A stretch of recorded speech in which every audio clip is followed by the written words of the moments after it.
Over 100 years ago, producers in two of Eastern Europe's capitals, Moscow and Warsaw, chose to record on film stories that recounted Jewish life. In Moscow, a short film was made about a Jewish woman who breaks tradition by not marrying the man to whom she is promised. In Warsaw, a movie camera was placed on stage to simply record the Yiddish theater great Esther Rochel-Kaminska. Yiddish cinema was born.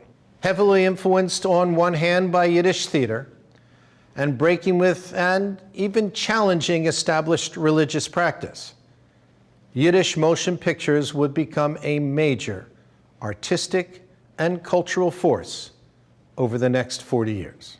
Yiddish cinema began as an effort to record Jewish life and as a means to convey Jewish theater to the far ends of Europe. In Soviet Russia, it became a powerful medium for Jewish expression in a communist realm that first supported it and then later demanded ideological conformity. In Poland, many of the great talents of cinema and the Warsaw Yiddish stage participated in creating an exemplary film form. And in the United States, through the mid-1930s, movies were largely used to record Yiddish vaudeville. But then something happened. In 1936, it became a potent force for interpretation of many of the great classics of Yiddish literature.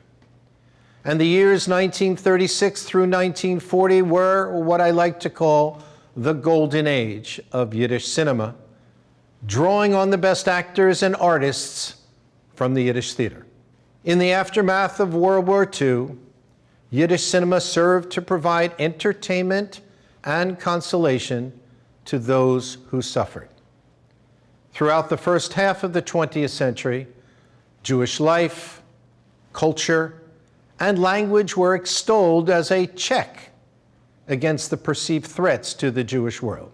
But within a few years of the war's end, with the loss of a majority of native Yiddish speakers, the arrival of new forms of entertainment like television, and a post-Holocaust world Jewry, more comfortable in society, Yiddish cinema ceased to be the dynamic cultural medium that it had been.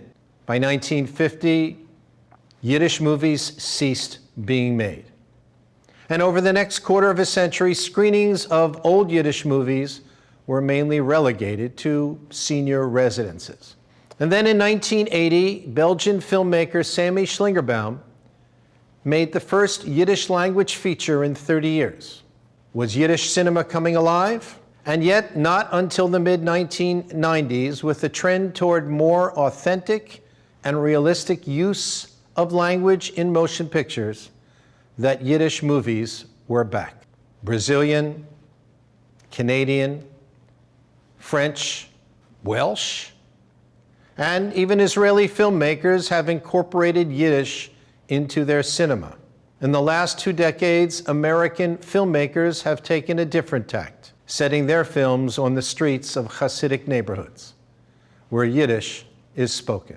There is truly a renaissance of Yiddish cinema, now over a century since its birth. Yiddish cinema is being introduced to a whole new generation. A film form that seemed to die remains vibrant and is enjoying resurgence.